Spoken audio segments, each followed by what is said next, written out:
All right, welcome back in, everyone, to the Go 247 podcast. I am Glenn West, the senior writer here at the site, joined by Dylan Sanders, who, we're filming this right now at, I want to say 2 o'clock in the morning. LSU is just coming off of a exhilarating win. I don't think there's any other way to put it, or well, there's probably several ways to put it, but exhilarating is one of the first words that comes to mind for me. The Tigers get the 32-31 win over Alabama in overtime in Death Valley on a Saturday night that will not soon be forgotten. Just a tremendous, tremendous atmosphere, a tremendous game for all who were there.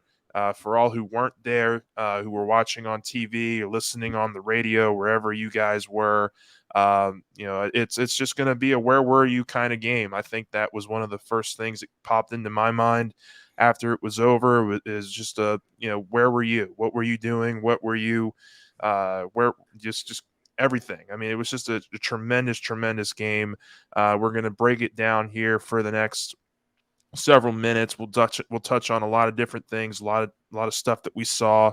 But just before we get started, make sure you guys are liking on YouTube, subscribing on YouTube, on Spotify, on Apple. All that really helps us out here as we really try to grow this thing out. But with that, Dylan and I were on the field for the final 5 minutes, really, of the fourth quarter and all of overtime. We got a great look at the final touchdown drive of the fourth quarter for LSU. We were on the opposite side for all of overtime, but it was still just an amazing, amazing performance here by Jayden Daniels in the offense. The defense really held their ground early in this game. I thought their play was just as equally as important in that first half of keeping Bryce Young and that Alabama offense, relatively at bay, holding them to just 6 points. Just a really tremendous all-around team effort, which was one of the big things that Kelly said after the game. We tried to ask him about individual performances. I asked him about Jayden Daniels, and he was quick to say, "Look, Jayden was fantastic, but at the end of the day, this was a huge, huge team win. All of our guys were pulling in the same direction. You could see the trust, you could see the preparation at work." Just for you, Dylan, what are some of the big takeaways that I guess that you have immediately following this game? Um, Brian Kelly can win the big games. I Mm-hmm. think is the first thing we were told all year. Ever since I got hired, basically like, oh, LSU will be good, but Brian Kelly can't win the big games, and he never has been able to. Arguably one of the bigger regular season games of his career, and he walks away with a W against Bama in his first year, and with a monster decision to go for it there. I think we were talking about it beforehand, before the Yeah, play call. We were like, "This is the call. This is the right call. You go for it here," and they yeah, did it. And he showed. We saw it against Alabama. We saw it against Tennessee. He's playing to win games. He's not playing to extend games. mm-hmm. And it bit him in the butt against Tennessee, but now it helped them take down Nick Saban in Alabama. Yeah, yeah. Just a little bit of a background on that 2 point play. We were talking about it. Really, like I think from just the general feel of just kind of everybody around. I think there was a little bit of confusion as to why LSU decided not to be a little bit more aggressive there in that final 20 seconds of the fourth quarter. But I think the biggest thing for me was what the 2 point play that they drew up was actually one that Kelly ran in 2014 against Alabama and Nick Saban when they played at Notre Dame, and it was a play that worked, but was called for a penalty at the time. I think it was a pick play or something at the time. It was very similar to what LSU did in this one, but they were so close to the line of scrimmage or to the goal that they were the goal line that they were able to get that 1 yard pick play and get it to work there with Mason Taylor, send him in motion, flip it out there to the right. Taylor makes a great play. We'll get into some of the freshmen who really stood out in this one as well. But just a really aggressive call there for Coach Kelly.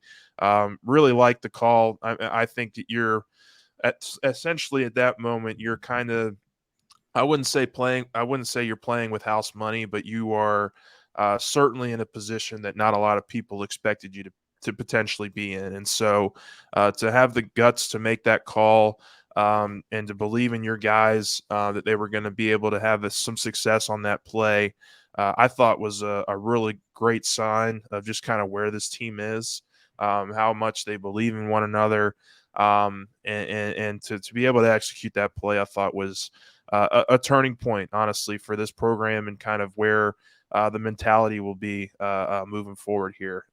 Just kind of what were your thoughts, I guess, on this the offensive performance as a whole? Because I mean, it didn't start out great. They were moving the ball a little bit there in the first half. Just penalties seemed to really derail a couple of their drives early. But they came out and they had timely plays when they needed it in the third, fourth quarter, and certainly in overtime. Yeah, I mean, the big thing is they weren't great in the first half, but they answered when they had to answer. And that's been a thing, we've all seen a million of these LSU Alabama games. We've seen a million of these games be close. We've seen it at the end of the games, Bama punch LSU in the mouth and LSU go down for the count. That was different this year. We've been told week in and week out by Brian Kelly that this team is a bunch of fighters, and they fought today and they came out with a W. And Jayden Daniels, man, what a what a turnaround! What a second half of the year. I mean, don't want to get too crazy, but keep playing like this with how the rest of the country's shaking out. He might be in the Heisman conversation, which is crazy to think. And Yeah, I'm not saying he should be, not saying he should win it or anything right now, but if there is an MVP award, I think that it's hard to find a single player more valuable to their team than Jayden Daniels is I'll to yeah. to Look, LSU. I'll say this about Daniels: there's not a quarterback in the country that's played better than him the last 3 weeks. Nope, not a single one. He has been sensational. And today, what I really liked about what Jayden did today, um, was his running. I mean, his running ability today really disrupted what Alabama wanted to do defensively. We've had these conversations before. Alabama has struggled with mobile quarterbacks in the last couple of years. Guys being able to really use their legs against the Bama defense, and Daniels came in, I think, knowing that a little bit. He came out and he was aggressive with his RPOs. He was pulling and tucking the ball early in the game and getting some good gains on that. But the fourth quarter run there, I think with about 4 minutes left, it was during that drive there where LSU went up 24-21. The 35-yard run he had to get them across midfield and into some solid field position there was an amazing run. I mean, just go back and look at it. He was ducking and diving between guys and just did a really nice job of seeing the lanes, hitting them hard, and using that speed to his advantage. And so, really impressed with what Jayden did on the ground tonight. He was I would say he was okay throwing the ball. I mean, he made some good throws. He He missed made a some couple. strong throws. So his pocket presence was better than it's been the entire year. Yeah, He did make some really strong throws standing in the pocket, taking contact, and I think it wasn't his best game throwing the ball throughout the year, but it certainly wasn't a terrible game by I any agree. means. I agree. And look, he made some really timely throws. I mean, that throw to Mason Taylor for the touchdown, obviously in the fourth quarter, was huge. That was a ball that was right on the money. And Perfect then, throw. yeah, perfect throw. Dylan was right there. He has it on video. I think he actually tweeted it out that he was right there. And I mean, the ball was just perfectly placed. And then obviously the 2-point conversion was a tremendous throw, a great job of getting out there on the run and delivering a catchable ball to Taylor. I think there's nobody playing better than him right now in the country, and so that gives you a lot of confidence here as you kind of put yourself in the driver's seat of the SEC West. I mean, you look at a team like Arkansas, a team like Texas A&M. These can certainly be considered trap games in the next couple weeks here. But the way LSU's playing right now, it doesn't look like they're in any kind of danger of having a trap game because of the way that I think Daniels has played. I would be remiss if we didn't talk about some of the other offensive weapons that stood out in this game. I thought, Kayshawn had some really good moments, some good first down plays. You can really see that chemistry developing with him and Daniels on a week in, week out basis. Yeah, he led the team in receiving yards and receptions. Yeah. I mean, he was great. I mean, he gave you some good first down yardage, some good catches. Malik Neighbors made a Had great over the shoulder catch on Eli Ricks. And we'll get into a little bit of that, but LSU had some success against their former cornerback tonight. A couple pass interference calls that went rough against second Rick. half for Ricks. Yeah, it was a rough second half indeed. But LSU took advantage of those. And that was one of the things that I came in really preaching. I think I said it in our podcast earlier this week with Sonny. You've got to take advantage of the mistakes that Alabama makes. They are one of the most penalized teams in the country. Just looking at it real quick tonight, I believe they had what was it? How many penalties they have tonight? So they had 9 penalties for close to 100 yards throughout the game tonight. 6 of those were on defense, and I think the biggest thing, honestly, is when LSU's taking shots and when LSU's throwing the ball downfield. It just makes it makes you more susceptible to having some of those penalties go against you. And so there were a couple of personal foul calls. There was a couple of big pass interference calls. And there was a couple holding calls as well. So just a really great job of this offense continuing to push the ball downfield. I thought the offensive line held up great. I think actually, I do want to get back to the receivers here for a minute. I thought not only Booty, but Malik Neighbors was great. He made some really big time catches for you. We're going to get to the freshman here in a minute.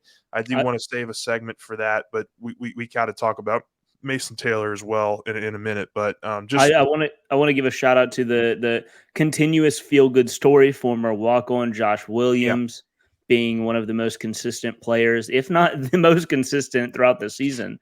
yeah, You know what you're getting from him every game. You're getting effort. You're getting hard runs. You're getting a pass blocker. It's with a running back group that's been as thin throughout the year and as a question mark on the team. You love to have a guy like Josh Williams in the room. yeah. I mean, look, Josh Williams and John Emery made made some really big plays there. The Emery touchdown catch for 30 yards. It was exactly what you want to see from him. The big play, kind of guy that I think LSU's really come to rely on a lot in those spots. And then Williams, the block that he made on that 25-yard run for Daniels in overtime, really under the radar block there, but just an incredibly important play to really open up the field for Daniels to score that touchdown. Can't say enough great things about Josh Williams. Somebody pointed this out to me after the game, but is he the best walk on, especially from a running back's perspective that LSU's had possibly ever? I mean, he's been just the guy that you can really rely on week in and week out. I think he's really established himself as I would say a 1A kind of guy. He's not going to get the bulk of the work, the bulk of the carries, but he's going to be out on the field, I think, more than most of the other backs. I mean, he's been out there a lot because of how much they trust him in pass blocking per situations. And you really needed that tonight when you had, Will Anderson and Dallas Turner and that front seven for Alabama really making an impact early. And I thought that those guys did a great job chipping. They had Cole Taylor, they had Nick Stores, they had of course Mason Taylor, chip in a little bit as well. But just a really important aspect, I think, in that second half was LSU's pocket was extremely clean. Jayden Daniels had a ton of time to throw the ball offensively, and I thought just a really well-rounded performance in the second half. You came in clutch with some really big-time plays, and I mean, it's a memorable game from the fact that LSU's offense just really started clicking in the fourth quarter and overtime. That's going to be a final 15, 20-minute stretch there that will not soon be forgotten. And I think a lot of it has to do with just the execution and the personnel that LSU had out there. It was just a really special performance. Yeah, and we can kind of move on to talk about the freshmen and use it as a little bit of a bridge from Springboard. offense to defense. Yeah, I agree. And start off with Mason Taylor, who after the game, it was fun. He walked in, immediately asked him about the play. He was like, to quote him, he said, whenever I heard the play call, my heart low key dropped. Which is a lot of it really is a lot of pressure to put on an 18-year-old, Yeah. someone that Brian Kelly has been talking about since camp about being so surprising. And he had a rough start to the season, and now he's had a couple of he's been the best red zone threat because they've been able to design these plays for him, and he's shown to be a really good route runner, which is what we saw in camp. Was really surprising was his route running, and he's really been able to showcase that on the goal line and in the red zone this year. Big touchdown to put LSU in the lead at one point, and then of course the catch on the 2-point conversion. Mason Taylor gonna be a scary weapon if he continues to develop like this. Yeah, I completely agree. I mean, those two catches there in the fourth quarter and overtime, I think, tell you all you need to know about the makeup of that guy. I mean, to do that as a true freshman, I remember I walked over to him and asked him a couple questions as well, just about that moment and just not being scared of that ball that's coming towards you. I mean, you think about it. We go back to game one, against Florida State. It was a mistake on Taylor and on the left side of the offensive line that kind of kept LSU from extending that game. And seeing how far he's come since then, probably a little bit overutilized in terms of volume and structure early in the season. They found just a really good niche for him to have some success here as a kind of a complimentary player. I think you could probably say that. He's not getting 5, 6, 7 targets like he was early in the year, but he's making the most of the targets that he does get, and he's making sure that they're in extremely fortuitous situations for LSU. So I was just really impressed with what Mason was able to do today. We could talk about the freshman tackles, Will Campbell and Emory Jones. The biggest thing that I wanted to see from those guys is what happens in the face of adversity.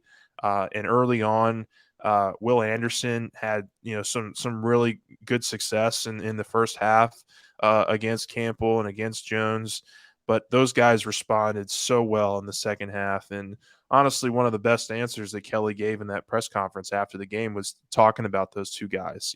Will Campbell came over to the sidelines after a whiffed play, a misplay, and Kelly talks about him coming up to him and saying, "Okay, coach, this is what I know I have to do on this play." He knew it right after the play happened. He's that smart, he's that intelligent of knowing exactly what went wrong, how he can fix it for next time. And I thought it was a really passionate kind of answer there from Coach Kelly, because he's put out a lot of great offensive linemen in his career. I'm not sure that he's had two true freshmen that have just been this consistent for him really in his whole career. It's just been super impressive what those guys have done. What was your takeaway with how those two guys handled that moment, particularly in the second half and in overtime when things were really clicking for the offense? LSU won the game in the trenches, I think, on both sides of the ball. I mean, when you have freaks like Alabama has, you're going to give up.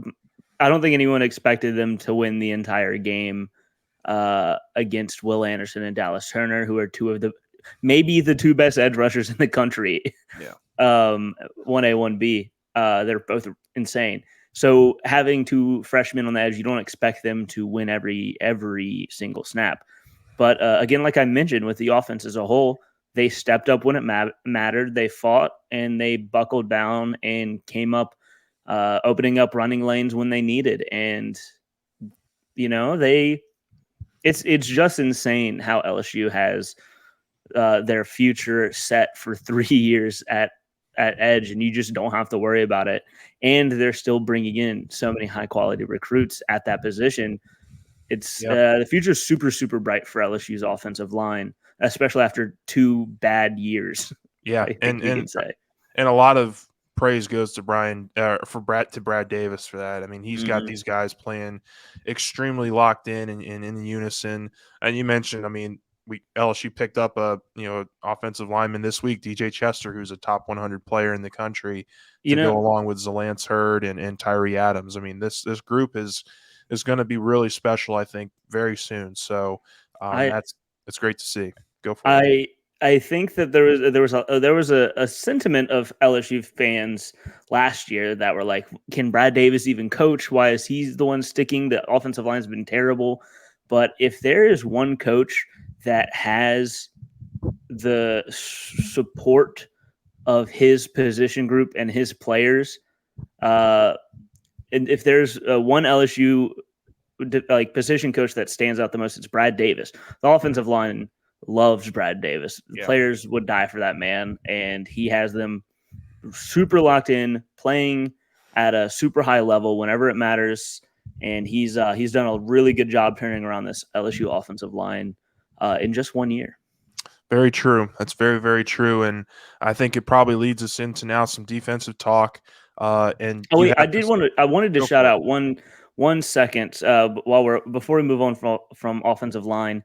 It kind of got lost in the fray of things, but wanted to give a shout out to Charles Turner for the super smart play to snap the ball and get the ball offside, so that before they call the play dead, which then led to the Eli Ricks pass. That's true. Pass interference. It's a very heady play for Charles Turner, who the question of him at center was how he would handle the mental side of things. He's always been a good blocker, but it was the mental side of things for him at center that really was the drawback. But I wanted to give a shout out to him for a super heady play that really turned the tide of things.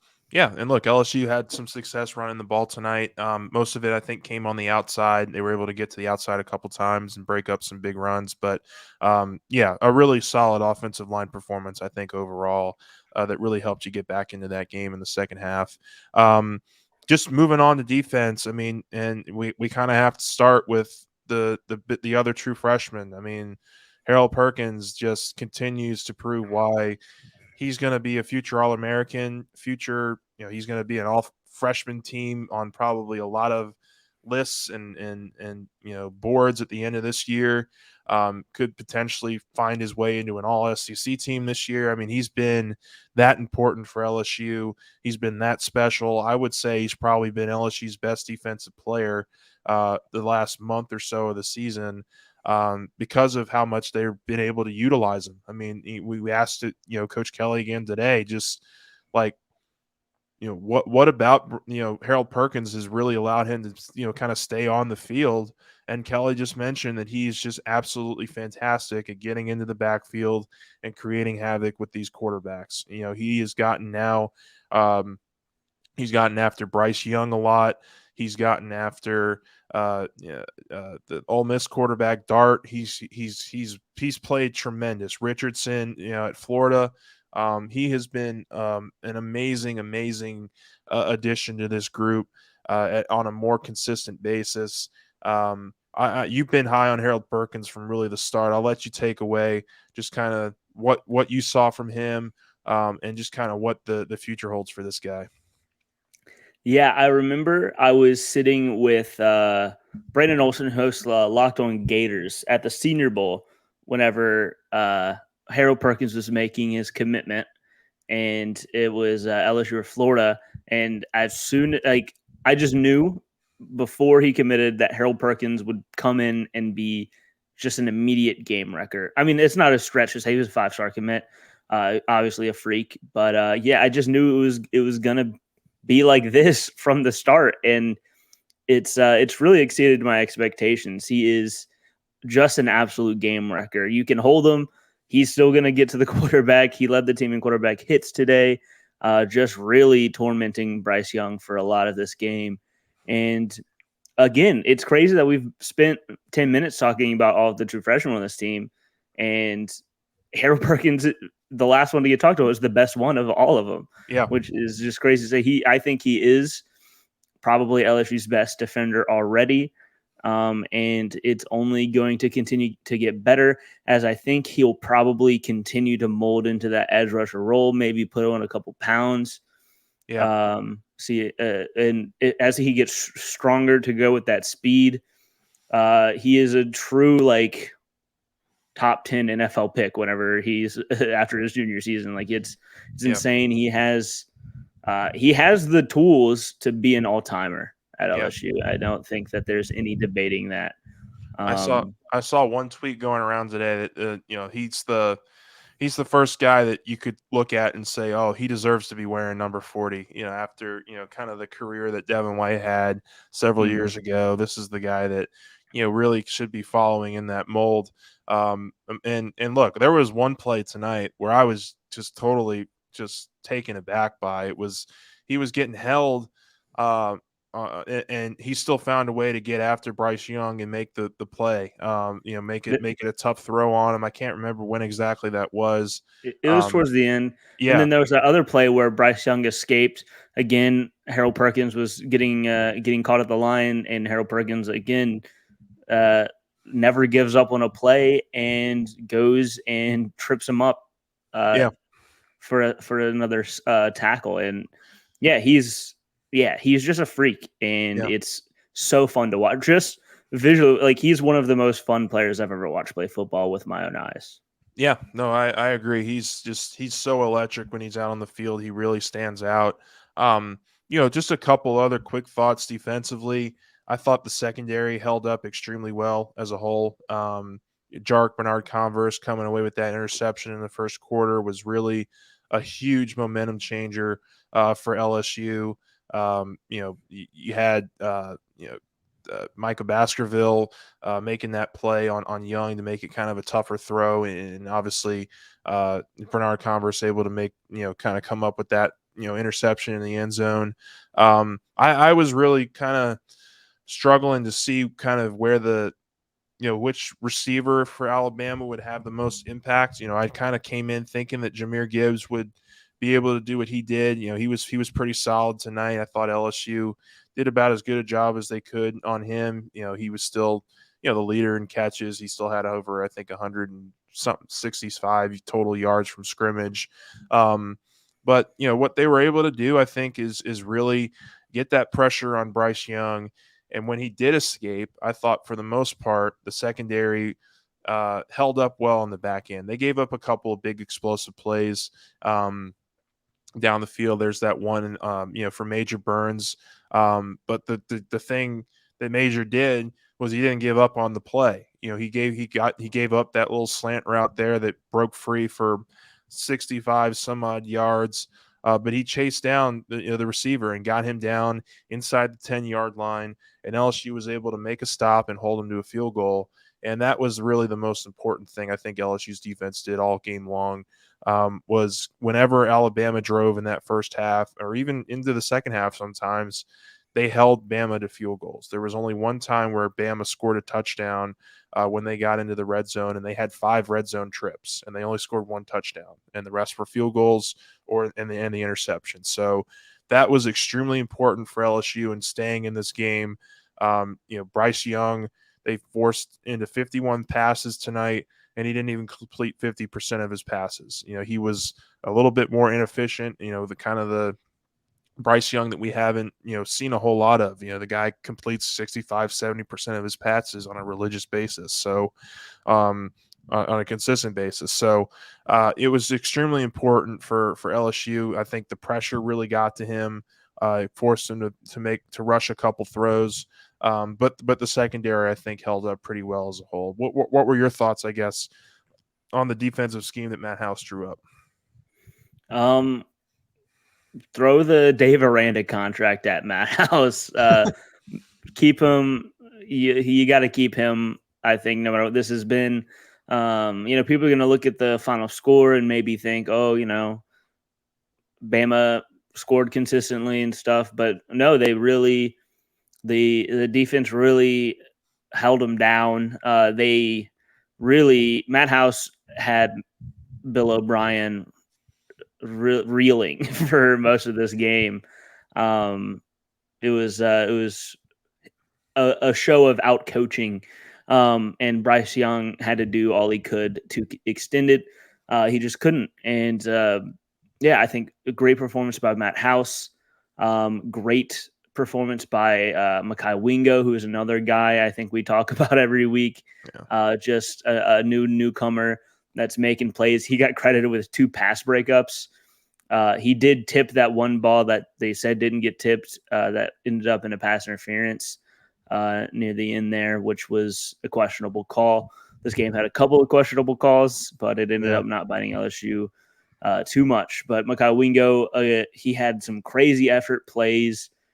He had a really he ended up closing out a tackle on the sidelines at one point after, obviously being in the middle of things. Yeah. I think Joe Fouché had another good game, which was good to see. Overall, I think pretty much everybody on the defense had a pretty good game. Sage Major Ryan Burns, made the big play. Sage Sage Ryan Ryan, forced the Sage fumble. Didn't count, forced the, but what are you you gonna know, do? again, a couple of questionable A calls. freaky rule cost LSU a second turnover there. But again, they held them to a field goal on that drive. So, I think that's a win. Yeah, it was again just overall BJ Ojolari is as good as ever. There's no one I could really point to that had a tough game. Major Burns had some growing pains getting back into the lineup, but even he never gave up. Had that big stop that on the Jace McClellan run and catch, where Major Burns did give up some yardage there, but he was able to stop him before he scored. We talked about him a lot this season, and it's been deserved praise. But Mekhi Wingo again, I thought had another nice night. Two deflections, 2 pass deflections. He was an interior menace. We kind of came in thinking that maybe Alabama would run to the outside, and they did. Jahmyr Gibbs had some really great runs on the outside, but I think part of it also is because there wasn't much running room inside, and so you put a lot of pressure there on your linebackers and your edge rushers to kind of close that gap. And Gibbs had a nice night. I thought he played well, but I thought LSU's defense as a whole held up really well. I do want to kind of close on this, just the significance of this game, the significance of this performance, what it means for the program moving forward. I think it's going to be one of those things where it's going to take several years, I think, to really kind of truly understand the significance of this game. You can always be prisoner of the moment and say that's the greatest game I've ever watched at LSU in Tiger Stadium. And I think it will go down as one of those games. But how LSU kind of shows what they can be from here, I think will truly show what this program is going to look like under Kelly. And I think we have 2 pieces of tangible evidence of why this game matters. I'll point to 2 things. 10:06 p.m. Steve Wiltfong puts in a crystal ball for 5-star cornerback Desmond Ricks, and 10:49 p.m. he puts in a crystal ball for 5-star running back Harlem Berry. And not to be lost, they also got a crystal ball to Charleston Collins earlier in the day. But you have I was joking with someone else who was covering the game. Like, everybody I've ever wrote about and am going to write about is on the sideline. Because it was a packed game of recruits, and they came out and won impressively. I saw a bunch of recruits while I was in the middle of the field storming. And they were having a blast.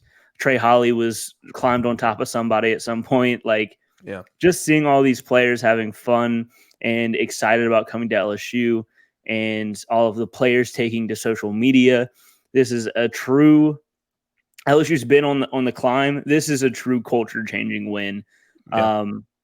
LSU has the chance to really. I mean, they have the chance to perform this year. They have a chance. They have their destiny is in front of them to make the college football playoffs, which is insane.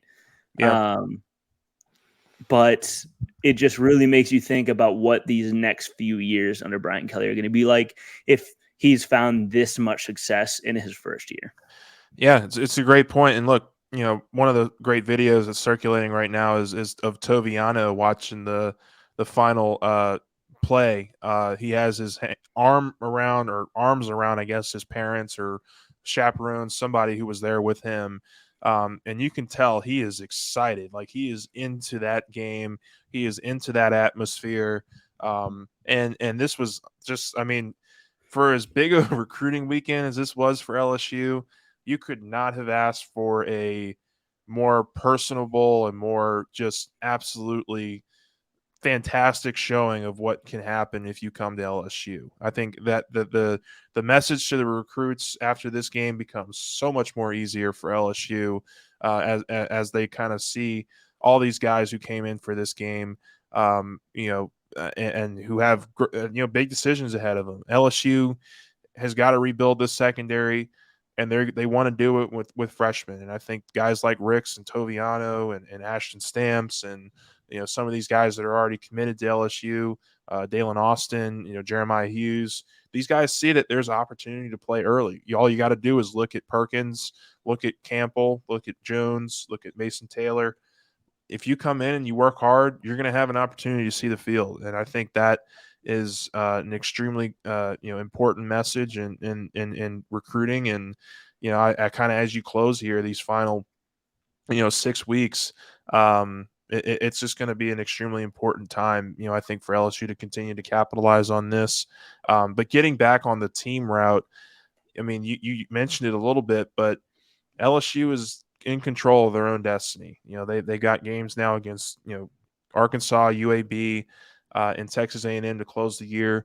They went out. They're in the SEC championship, likely playing Georgia, and I would say has a chance to be in the playoff mix. I mean, if they I mean, we're getting way ahead of ourselves here, but if they somehow beat Georgia, I mean, how do you keep a 2-loss LSU team that's been on this kind of run, since, early October out of the playoff? I just don't know how you do that. So just going to be a really, really interesting kind of next few weeks to kind of gauge what this team looks like in the short term, but no doubt the long-term play it certainly is benefited, I think, from this win. It's just about how much is it going to be benefited from this win in terms of their future, in terms of what the program looks like. We're kind of running up on time here. Do you want to touch on any last thing, anything that kind of stood out to you, or you think we're good to go? I think we've touched on pretty much everything. Yeah, just what a win. What a night. What a night. It's really just something that I think is going to live on in this city for a long time. Like, it's crazy to think about that, and it's a bit reactionary to think that, but it really is a huge, huge night. It's a huge weight lifted off their shoulder too. It had been 12 years since they won against the Crimson Tide at home. I mean, they had that amazing win in 19. That was just a euphoric run that those guys had. But this was different. I mean, this was just felt different because it was at home. Might I say, there's not another team in the SEC this year that is like that 2019 LSU team. That is a singular experience. Yeah, that we're likely not to see again for a long time. That burnt orange got very burnt today in Georgia. I mean, hey, Georgia proved themselves. They're really, really, really, really good. Yeah, they're really, crazy. Really good. They're crazy good. All right. And yeah, no, LSU is way ahead of schedule. I would say so. That's a good final point to leave you on here. Is that LSU is ahead of schedule. The future looks very bright, and it's wins like this that really help you kind of fuel you into the future. So you mentioned it's a weight off of LSU's shoulders. It's a weight off of Brian Kelly's shoulders. No one can be, hey, but he's never beaten Nick Saban. Yeah. The next thing, I mean, he's never won a Power 5 championship. Yep. He's never won a national championship, which are, let's see how this season plays out. But it gives you hope that Brian Kelly can knock a few other marks off his resume in the Mhm. next couple years. Yeah, absolutely. No, it's a great point. And with that, I mean, we're going to be back next week looking at an Arkansas team that is hemorrhaging right now. I think LSU is going to be in a good position there. We'll certainly get some early thoughts on that next week. But with that, enjoy the win, guys. Get out there, have a good Sunday, and we'll certainly see you guys soon.